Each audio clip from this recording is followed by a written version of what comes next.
Can you think back to the last time someone said or did something that upset you so much you were basically speechless?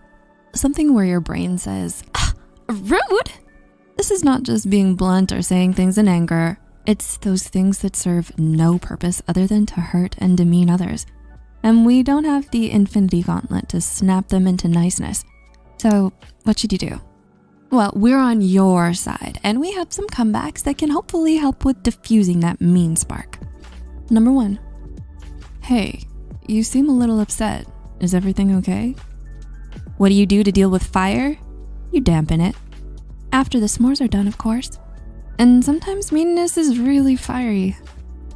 They're flaring up all over the place, setting alight anyone who comes close. Everyone is kindling, even if you're not firing back and being normal. Seriously, a study showed that ongoing interactions like negotiations with rude people increase the other party's rudeness thereafter. So this phrase is like a fire blanket. It's a dampener that discourages the spread. It forces the other person to take a pause and provide insight, showing that you are listening and care, not just getting swept up in the inferno. Benefit for you, knowing the why gives you tools and control to make a better decision, like fireproofing.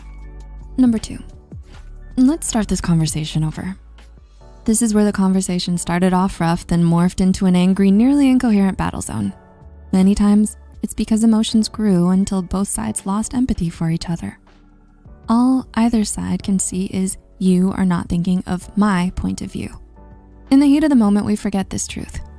My feelings are valid and theirs are equally valid, which means we forget to consider the answer to this question.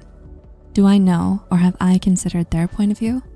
So this phrase helps communicate that the entire thing might have started with a misunderstanding and you're open to a new point of view. Number 3, I don't allow people to talk to me like that.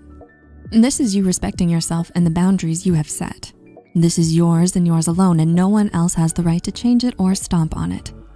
Some people will certainly try though.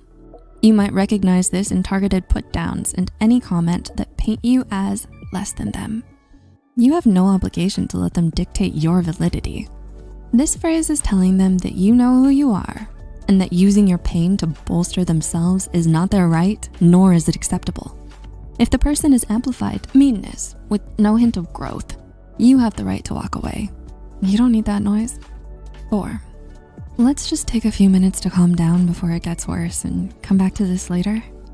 You can reword this in several ways, but you're essentially saying you've noticed that this is probably not the path you want to take and better discussion was happening before. This phrase is like the reset button, so you can hopefully reload at the save point before the conversation turned into a fight, but still have all the progress you made during the calm part of the conversation. Of course, angling towards yourself like, I am feeling very emotional and I need to settle please, may work better, showing that you're self-aware and care about others, not just pressing your point. Telling an already emotional person you need to calm down usually does exactly the opposite. And number 5, you need to reevaluate the way you speak to people.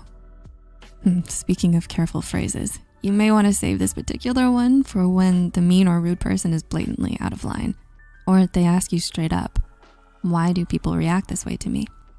We say be careful because saying you need to can sound like an order, which could flare a defensive response, even if you're not the target. But they're constantly spitting venom about everyone else. This phrase, even if true, may not be received well if they're not ready to hear it.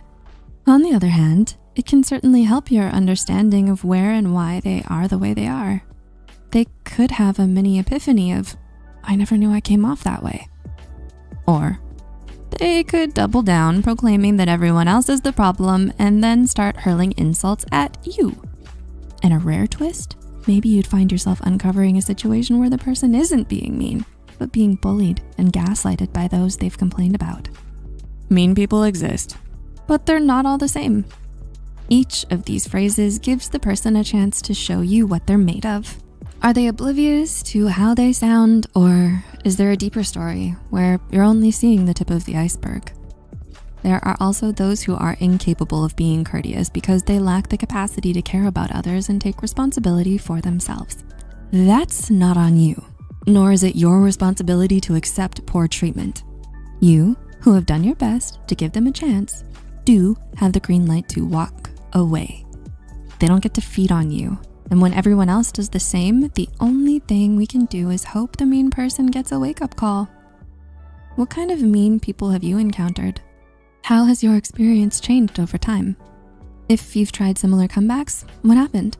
Please comment and discuss. And we know you're not mean enough to leave us without pushing that like button.